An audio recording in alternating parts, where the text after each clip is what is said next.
Would you rather take $100 cash or a flight from the West Coast to Europe? What about $450 or a business class ticket to Asia? The best way to redeem American Express membership reward points is through transfer partners. But it's tricky. With 21 partners to choose from, only a handful are worth your attention. That's why in this video, we'll break down 7 of American Express's best transfer partners, from the points needed to real examples, including the ones mentioned earlier, unique tips to stretch your points further, and pitfalls to avoid. And in no particular order, let's kick it off with that $2,500 business class flight to Asia, in this case Taipei. But these steps work for anywhere you're dreaming of. And that's going through my favorite airline program, Aeroplan. No, that does not mean we're flying Air Canada, but instead flying the much higher rated EVA Air. Now, although Aeroplan is Air Canada's program, they're also part of a wider network of airlines, in this case Star Alliance, where you'll often find redemptions on many of their partner airlines as well. And that goes for other alliances too. However, even though you may be able to book the same flight on different programs, the cost may be different. For instance, United and Aeroplan are both part of Star Alliance, but for the same flight, you may need to pay 110,000 United miles or just 55,000 Aeroplan points. All depends on how these programs price their award tickets. In the case of Aeroplan, the reason I like them so much is that they have a distance-based award chart with a set number of points per bucket per zone. Like this chart here showing the points required between North America and across the Atlantic, and then here across the Pacific. Now, a quick search will show that the flight distance between Seattle and Taipei is just over 6,000 miles. Placing it here in the second row, where panning to the right, you'll see that it'll cost between 75 and 175,000 points for flights on Air Canada, but only 75,000 points on partner airlines, which is where the power of Aeroplan redemptions lies. A set number of points for partner airlines per distance bucket, combined with minimum fees, typically around the $100 or under mark. And with EVA Air being part of Star Alliance, you could redeem for that $2,500 flight minus the $100 or so in fees, divided by the 75,000 points needed, giving us a value of 3.32 cents per point. We'll use this metric throughout the video to compare different options, like how the equivalent 75,000 American Express MR points is only valued at $450 when used for cashback, giving only a 0.6 cents per point rate. A big difference. In fact, I flew this exact flight a couple years ago on one of my first award redemption flights, and it was amazing. But it's not just international trips.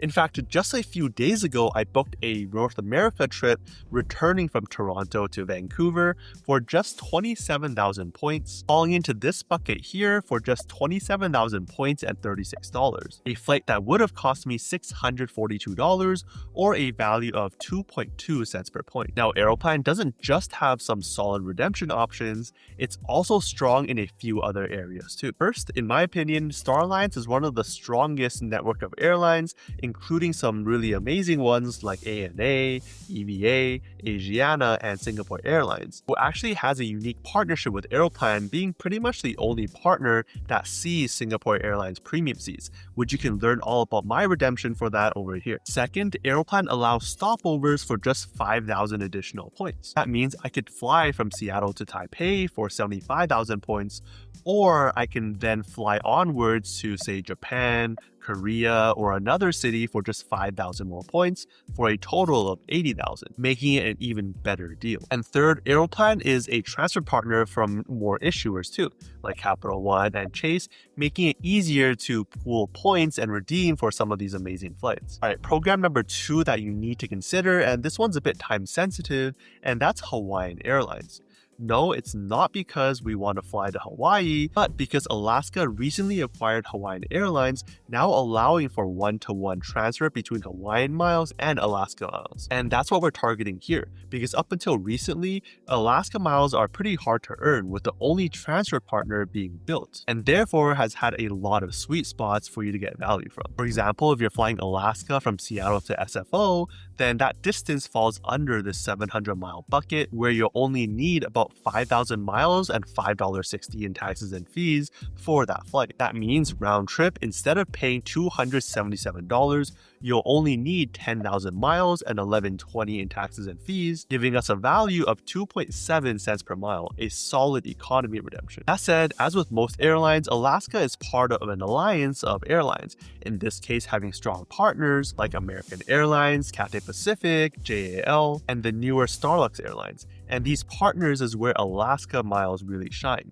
Take the flight from Seattle to Japan, clocking in at just under 4,800 miles. Squeezing into this bucket here, which means it'll only cost us 60,000 miles to fly JAL business class, a ticket that would have cost us $2,745 each way, or a redemption value of 4.6 cents per mile. Maybe you want to go the other direction. You can fly from New York to Madrid on American Airlines for 55,000 miles and $19 in taxes and fees. A flight that would have cost $2,057, a value of 3.9 cents per mile. On top of that, Alaska allows for a free stopover if you're flying international itineraries if you stick to just one partner. You can start to see the pattern here, which in my opinion is true for any of these good redemptions out there, and better than any cashback or gift card redemption you could get. More than 3 or 4 cents per mile and you're getting an amazing redemption. But that said, the absolute best redemption you can make is one that will take you where you want to go. Points are meant to be used, and you just have to remember that this cents per point or cents per mile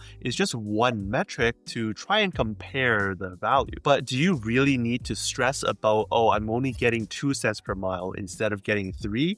Not really. And remember, the time it takes to learn, follow, and keep track of all of this stuff is also a cost. So just thought I would lay that out there so it's not all just sunshines and rainbows. But with this whole Alaska and Hawaiian thing, it may not last for that long. So take advantage while you can, but remember, only transfer what you intend to use. You don't want to preemptively transfer, leave your points there, and then just have it devalue on you. Okay, the next program worth your attention is Flying Blue, the program behind Air France and KLM, but you don't need to fly those airlines. As being part of the SkyTeam Alliance, they also have partners like Korean Air and China Airlines, which I walked through one of my redemptions for in this video here. Now, when it comes to transparency, unfortunately, Flying Blue doesn't really publish a public award chart. But in my experience, the miles needed for a lot of the redemptions can be quite attractive. But in these type of situations where it's not really clear how many miles are needed for which routes, I like to scan using tools like Seats.aero to see what are the possibilities or opportunities. And if we take a look right now, traveling from North America to Europe,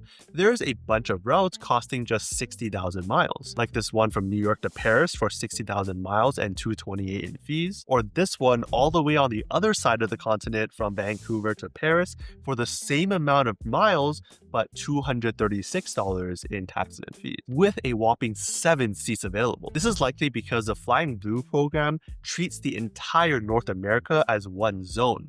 So if you're traveling from the West Coast, you're getting a better value. And for that amazing redemption, you'd be flying on a ticket that would have cost $2,359 for 60,000 miles and some fees, giving us a value of 3.54 cents per mile. And with the opportunity to book 7 seats on the same flight, that's a steal. On top of that, you can actually get a boost of value from your Flying Blue miles, and that's through their monthly promotion, which also highlights that with all of these types of redemptions, the value isn't just limited to premium seats. It works for economy too. For example, you can fly from Seattle over to Paris for just 18,750 miles and some fees, instead of paying $670 for that type of flight, giving us a value of 3.1 cents per mile, again in economy. If you kept all of that in Amex MR points, so 18,750 points, that through cashback will only get you $112. Would you rather have that or a trip out to Paris? I would guess that most people would pick the latter. Personally, I think Flying Blue has slowly climbed up the ladder of programs I actually enjoy, not only because of solid partners like flying China Airlines over to Taipei for sometimes less than 70,000 miles, or probably being my way of booking a future trip to Europe for just 60,000 miles, but also because just like Aeroplan, Flying Blue pretty much transfers in from a bunch of different ecosystems, spanning across all the major ones like Chase, Amex, Citi, Capital One, Bilt, and even Wells Fargo. The downside though is that the search page can be a bit glitchy at times. Sometimes when I try searching, it'll just reset me back to the homepage, to the point where I find that going through the mobile app and doing searches there is much more reliable. But even with all of that, a combination of some great redemption rates, amazing partners, and a ton of availability, especially when it comes to number of seats in a single flight, makes for a really strong partner I think a lot of people miss out on. And if tips and examples like these are helpful, consider leaving a like and subscribe so we can help more people get more value from their points. Thank you. Now, speaking of some underrated partners, one that is a bit more niche but has also fallen off the radar in recent years is actually Cathay Pacific and their Asia Miles program. Hailed as one of the top airlines just a few years ago, they've slowly fallen off a bit with lots of people complaining about their service and quality. But they are trying to turn the plane around with their new seats like the Aria cabins. Although Cathay Pacific Asia Miles doesn't publish a public award chart, there are still some decent sweet spots to be had. For example, fly 15 hours direct from SFO to Hong Kong for 84,000 miles and $132 in taxes and fees. A ticket that would have cost $3,094, giving us a value of 4.5 cents per mile. Or from New York straight to Hong Kong for 110,000 miles on a ticket that would cost $4,723, giving us a value of 4.2 cents per mile. Honestly, didn't know that prices for Cathay Pacific flights have gone up so much over the years. But if you do want to try their premium seats, this may be your main option because they don't really release these to partners much. Or if your goal is to get to Hong Kong direct without transfers, Cathay might be your only option. But speaking of underrated, another way to use Asia Miles is actually booking on their partners. For example, here you can book JL business class from the west coast of Japan for only 63,000 miles and $200 in taxes and fees. Almost as good as that Alaska redemption. But here with Asia Miles, you have the option of transferring in from many other programs too, like Citi, Capital One, and Bilt, in addition to American Express. Next up, the fifth transfer partner you should consider, and that is Virgin Atlantic. This was another high-value partner because just like Flying Blue, not only are you getting some amazing redemption rates, you can transfer in from pretty much any of the big issuers. For example, flying from Seattle to London in economy for 9,000 points and $81, or 49,000 points and $255 in business class. With tickets at $344 in economy or $2,165 in business class, that works out to about 2.92 cents per point in economy or 3.9 cents per point in business class. Both solid redemptions. That said, one of the best redemptions you can make in the entire space is actually using Virgin Atlantic points to book premium ANA seats, giving you the opportunity to fly one of the best airlines and cabins in the world for just 52,500 points in the business and 72,500 points in first class. The downsides are that these are pretty much the most sought after redemptions in the entire space, and you can't directly search for these on Virgin Atlantic's website. You have to go through ANA's own website, which can be tricky to use already, to find that saver availability and then call in to Virgin to book those flights. If you're interested in the full breakdown, let me know down below, because if you're able to find a spot, you'd be flying on one of the best first class experiences, which could have cost $23,171 round trip or $11,585 each way, but instead paying 72,500 points, giving a value of 16 cents per point. Then in business class, which already rivals a lot of the first class cabins out there, a round trip of 8,521 or 4,260 each way, instead just paying 52,500 points or a value of 8.1 cents per point. Again, those are some of the hardest redemptions to make, from finding the actual spots to having to call in to really tracking down which routes actually have these newer cabins, but if made, can be an experience of a lifetime. And speaking of ANA, a unique and valuable partner of American Express is ANA, being the only ecosystem where you can transfer points from. You can get some amazing value here as they typically have the most award space of ANA on their own program, but also if you're flying other Star Alliance airlines, given they're part of that same network. There are some major downsides though, like you have to book round-trip flights, You cannot book one ways. These are also one of the most competitive redemptions in the space. Transfer times between Amex and ANA can take a couple of days, whereas most programs are instant, meaning you could see a spot, transfer your points, and then lose out on it because of the delay. And that they've adjusted up the points required on a lot of their different routes about a year ago. With all that said, flying business class on ANA between North America and Japan will only cost you 100,000 miles round trip, or South Korea and most other Asian cities for 105,000 miles round trip is still a steal, as that's barely 50,000 miles each way, lower than most of the redemptions we've talked about today. For example, this flight from Chicago to Tokyo round trip only costing us 100,000 miles and $368 in fees, compared to a cash price of $9,321, gives us 9 cents per point. But again, the higher the value, the harder it is to book, which is why although these high cents per point marks are aspirational, I'm more than happy with between 3 to 5 cents per point if it means it's an easier time to actually search and book, and why I also value my points at around 2 cents per point when I do comparisons. So with that definition, any redemption in this video would be great value. Alright, another underrated program in my opinion is one that's consistently ranked at or near the top of best airlines in the world, and definitely at the top when it comes to service, and that's Singapore Airlines and their KrisFlyer program. Now, like I mentioned before, Singapore Airlines does not really release premium seats to their partners apart from Aeroplan, and when it comes to their own program, the miles required may actually be higher. For example, a flight to Singapore would only cost 87,500 points on Aeroplan, but would cost 107,000 miles on KrisFlyer. For a flight that would cost $2,611 each way, that's a difference in value of 3 cents per point versus 2.44 cents per point. However, the beauty is that through their own program, there are plenty more seats. Like here, showing 6 seats you can book on the same flight for 107,000 miles each, and available on several days too. But the pro tip here is that Aeroplan and KrisFlyer don't always share the same pool of seats. For instance, on Aeroplan, maybe you see 2 seats,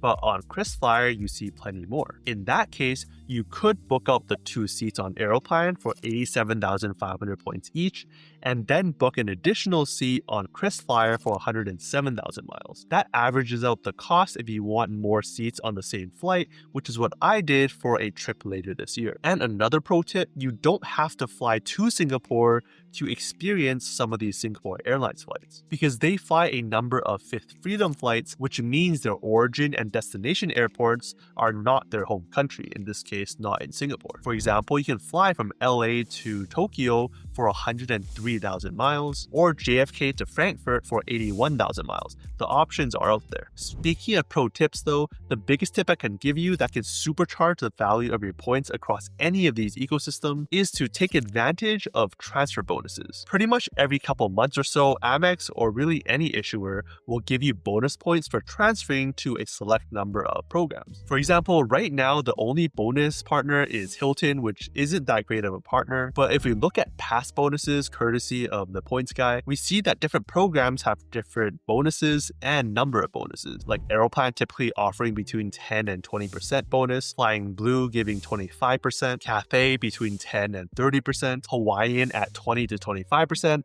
although with the recent acquisition, I wouldn't imagine that there's more from Hawaiian. Singapore only has one at 20%, and a ton from Virgin at 30%. That means you can go from 2.92 cents per point flying from Seattle over to Paris in economy up to 3.8 cents per point. Aeroplan flying to Taipei in business class going up from 3.32 to 4.0 cents per point, or Flying Blue from Seattle to Paris from 3.52 cents per mile to 4.42 cents per mile. And that's all still multiple times more than that measly 0.6 cents per point you get from using American Express points for cashback, and still more than maybe 1 cent per point you might get through their portal or gift cards. If you want to learn step by step the exact process on finding and booking these amazing redemptions, check out my video here. What has been your favorite redemption? Let us know down below, and I'll see you next time.